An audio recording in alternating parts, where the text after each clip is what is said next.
Hello, my name is Cheryl, and I'm a 33-year-old writer whose debut mystery novel achieved remarkable success. I've been married to my husband Thomas for 8 years, and we have a 7-year-old son named Gary. Thomas, who used to work, left his job a few years ago to support my burgeoning writing career, which allowed him the freedom to stay at home. Although he occasionally ventured out to play slot machines, our lives seemed stable, until recently. I've been facing the deeply distressing situation. Thomas has been having an affair and, shockingly, has been using my credit card to lavish expensive gifts on his mistress. This betrayal has been a heavy burden for me, especially for the sake of our son. The situation became unbearable when I noticed Thomas dressing unusually smartly one morning in a suit, an attire that seemed out of place given his current routine of unemployment. When I inquired, he claimed he was going to a job interview, which I hoped might signal a positive shift in our financial situation. My hope was dashed when Thomas returned home at 2 a.m., leaving me filled with doubts and unease. Exhausted from working late, I was disheartened to see him stumbling through the door well past midnight. He collapsed onto the living room sofa, his suit reeking of alcohol and perfume, his smartphone loosely clutched in his hand with the screen glaringly unlocked. Driven by suspicion, I took a glance at his phone, only to find confirmation of the unthinkable. Thomas was having an affair with none other than my close friend, Gloria. The messages revealed that they had dined at an upscale restaurant with romantic views, a place Thomas had never taken me. The shock of discovering that my trusted friend was involved in this betrayal was like a physical blow. Tears blurred my vision as I grappled with the double betrayal. Gloria, who was married herself, had always been a confidant. I quickly forwarded the incriminating messages to my own phone, needing to safeguard the evidence and giving myself time to plan my next steps. The following morning, Thomas acted as if nothing had happened. I approached him casually, asking, "Hey Thomas, about yesterday. You said you had an interview but came home quite late. What happened?" He avoided eye contact, searching for an excuse. "Actually, I ran into a friend after the interview and we ended up going for a drink," he muttered.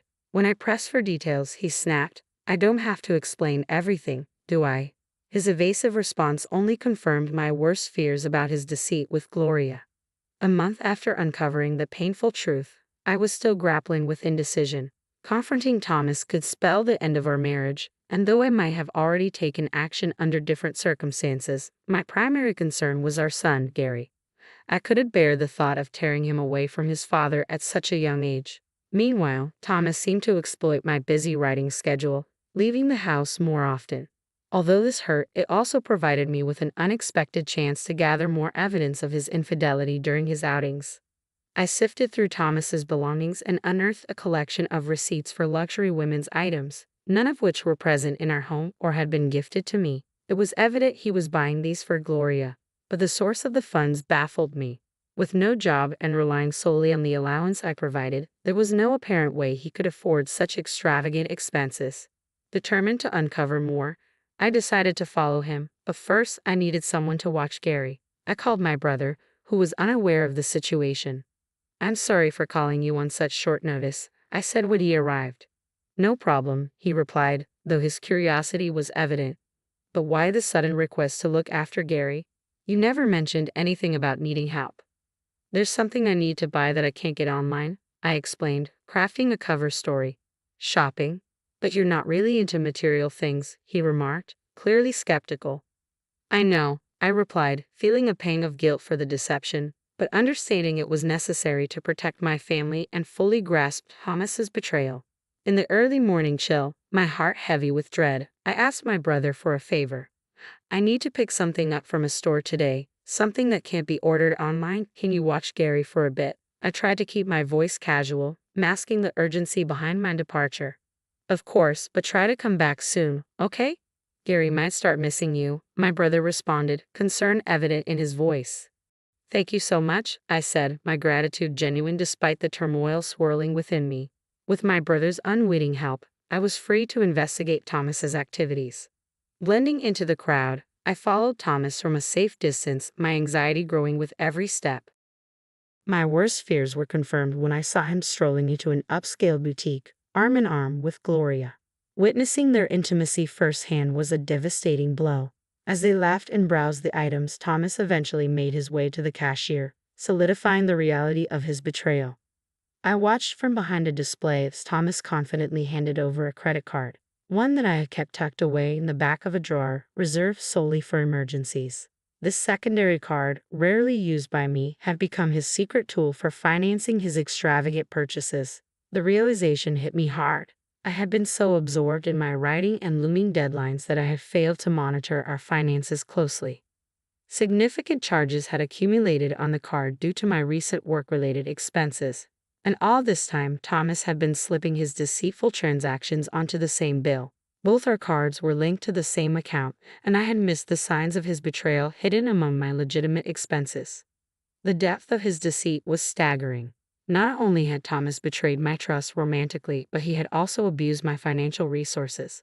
The last remnants of affection I had for him seemed to evaporate instantly. Self-reproach mingled with shock as I chastised myself for not noticing sooner and for allowing his duplicity to go unchecked. The realization of his double betrayal was a bitter pill to swallow, marking a turning point in how I viewed our marriage. Despite the crushing evidence, I struggled to find forgiveness in my heart.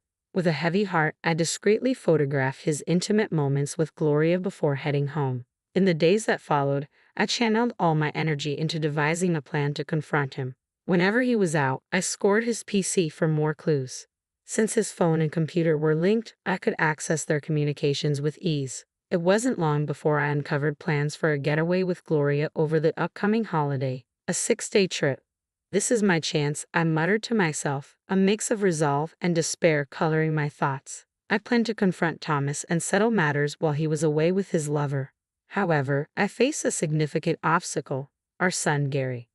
I needed to shield Gary from the painful truth about his father's affair, and carrying out my plan without him catching wind of any details was going to be tricky. Reluctantly, I decided to enlist my brother's help once more. "I hate to ask, but can you look after Gary during the upcoming holidays?" I inquired, trying to sound casual. "The holidays? You mean all 6 days?" he asked, his voice tinged with suspicion. "Yes, I have something important to handle," I replied, trying to mask my anxiety. "Something important, huh?" He gave me a look that suggested he knew more than I had shared. "Cheryl, you don't have to handle everything on your own." "What do you mean?" I asked, my voice barely a whisper. "Thomas is cheating, isn't he?" he said bluntly. My heart skipped a beat. "How did you?"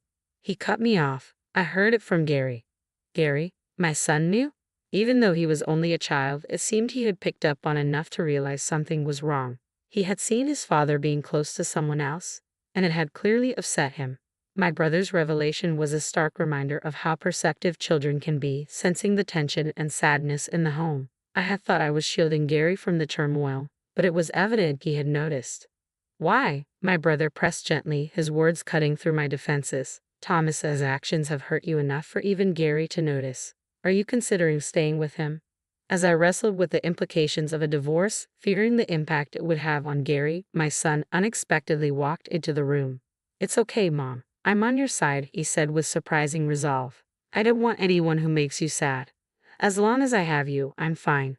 His mature words brought tears to my eyes. "Thank you, Gary," I managed, my voice thick with emotion, turning to my brother. Buoyed by the support of my son and brother, I finally found the courage to tackle what needed to be done. Gary and I began planning our move, timing it for when Thomas would be away on his trip with Gloria. My brother helped us pack discreetly, ensuring everything was in place for a swift departure. The evening before Thomas was set to leave, I knew it was time to confront him directly. I found him in our bedroom, packing a suitcase. "Thomas, why are you packing a suitcase? What's going on?" I asked, feigning ignorance. "Oh, I'm going on a trip with some friends starting tomorrow," he replied, avoiding my gaze. "A trip? Why didn't you mention this earlier?" I pressed, pushing for more details. "It's a last-minute plan, nothing serious. I'm using my monthly allowance for it," he said dismissively, clearly trying to end the conversation. Despite his discomfort, Thomas continued to mask the truth. I took a deep breath and in a calm but determined voice that I rarely use, asked, "Are you sure it's just with your friends?" Thomas visibly tense, his shoulders twitching with nerves. Despite his obvious unease, he stubbornly clung to his lie. "Aren't you insistent?" he stammered. "All right," I said, with a tone laden with irony. "Enjoy your trip with your friends." I would have enjoyed it anyway, he muttered, though the assurance in his voice was clearly forced. With everything laid bare, I knew what needed to be done. My brother, my son, and my own resolve had set the stage for a new beginning, free from deceit. Even though Thomas didn't bring it up, it was essential to be accountable. I stepped out of Thomas's room, grappling with a whirlwind of thoughts. If he had been honest from the beginning, perhaps we could have parted on amicable terms, discussing alimony and child support. Despite his betrayal, there was a time when my love for him was deep and unwavering. He had been my rock when my novel flopped, and I wanted to avoid harboring deep bitterness. But given the current circumstances, I had to protect my heart, for the sake of my son and my own future. It was clear that the time had come to make a decisive move. There was no reason to hold back any longer, especially after uncovering more of his deceit. The next morning, after Thomas had left for his trip, I checked the drawer and confirmed that he had taken my credit card again. I acted quickly, calling the card company to report it as lost and had it deactivated. When Gary woke up, his eyes sparkled with excitement. "Mom, today's the day, right? The day we move to our new house." His enthusiasm was infectious and wiped away any remaining doubts I had. "Yes, Gary," I smiled, reassured by his excitement. "I've canceled the credit card, and now it's time for us to start fresh in our new home." With my brother's help, the move went smoothly. We transferred our belongings to the new house, and Thomas's things were sent elsewhere. The next day, as we settled into our new space, a profound sense of peace and anticipation for the future filled me.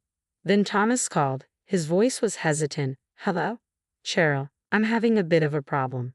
This trip is turning out to be more expensive than I thought. Could you possibly send me some money?" I immediately knew he was feeling the pinch because I had frozen the credit card. His indirect request for money was frustrating. "Did you budget for this trip on your own?" I asked calmly. "I'm sorry, but I can't lend you any money," I replied, my patience wearing thin. His response was tinged with frustration. "Don't be like that. If you don't help me, I'll be the only one not enjoying this trip." "Are you kidding me?" I countered, my voice steady. "You mean you'll be the only one left out? After all, you're on a trip. You want to show only the good parts, right? But sorry, the card you took is no longer valid. You'll have to manage." "What are you talking about, Cheryl? What card?" He feigned ignorance. "Don't play dumb," I said firmly. "You're panicking and saying things that don't make sense. I already know you've been cheating on me with my best friend, Gloria. What did you think, that I had no idea?" "No, it's not what you think. I'm not cheating," he protested desperately, but his voice betrayed his fear.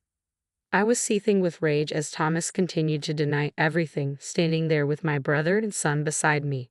My frustration finally erupted. "Stop making excuses. You had a family and you cheated with another woman. On top of that, you've been using someone else's card. Do you even understand how despicable your actions are?" Thomas attempted to soothe the situation. "Cheryl, let's calm down." But it was too late. The truth was out, and there was no going back. How can I remain calm when I'm dealing with the person I despise the most? I shouted into the phone. "Just so you know, I have no intention of forgiving you or helping you. And as for Gloria, she can find her own way. Don't ever show your face to Gary and me again." With those final words, I hung up. Moments later, Gloria called. "Hey Cheryl, what on earth did you do?" "Ah, Gloria, long time no see. How's your trip going with my husband?" I asked, my voice dripping with sarcasm. "Shut up and explain yourself," she snapped. "Don't play dumb," I retorted. "You received Thomas's things at your house, didn't you?" "Indeed," I replied. "When we moved out, I made sure all of my husband's belongings were sent directly to your address. Since you're married too, your husband was there to receive the shipment. I even included a detailed letter explaining everything." Her voice cracked under the stress. "This isn't a joke. What have you done?" "My husband found out, and now he's furious." "Well, you brought this upon yourself by having an affair while married," I shot back. "You were supposed to be my friend. This is a betrayal I can't overlook." "You're the worst. I misjudged you," she accused. "Excuse me," I fired back. "That's rich coming from you. My best friend having an affair with my husband. How could you expect any forgiveness?" "I didn't mean it seriously. It was just a joke," she tried to downplay. "I would never actually be interested in someone like him. I don't care if it was a joke or not. I'm filing for divorce, and yes, you did have an affair. That's a fact. I'll never forgive you, and I'll be seeking significant compensation, so be prepared." Compensation. What are you talking about? I didn't agree to anything like that, she protested. Well, you're going to hear about it soon enough. It's what you deserve, I concluded as she began to realize the gravity of the situation. I'm a housewife. I can't pay any compensation, she pleaded desperately. I don't care. Figure it out yourself or ask your husband, though I doubt he'll be much help, I said sharply. Oh, and goodbye. I hung up before she could respond and immediately blocked her number. Later, I contacted my lawyer to finalize the divorce and sought compensation from both Thomas and Gloria, along with child support. I also demanded repayment for the unauthorized credit card charges. The financial strain was too much for Gloria's marriage. After settling the compensation, her husband filed for divorce and she found herself without a home. She sought refuge with her parents, but they, disheartened by her actions, turned her away. With limited options, Gloria now lives where she works, taking up night shifts at a local bar. Thomas, too, sought solace with Gloria during this turbulent time. However, overwhelmed by her crisis and furious with him for causing her divorce, she ended their relationship. Thomas now juggles several part-time jobs, struggling to make ends meet. His prolonged unemployment has hindered his ability to find stable work. Should he fall behind on alimony or child support payments, I am prepared to pursue what he owes without hesitation. As for me, life has settled into a peaceful rhythm in our new home with my son. He's growing up fast, and each day brings new joys and adventures. My primary focus is on providing him with all the love and stability he needs, ensuring he never has to face the kind of turmoil we've gone through again. Our days are brighter now, and I'm committed to making sure they stay that way.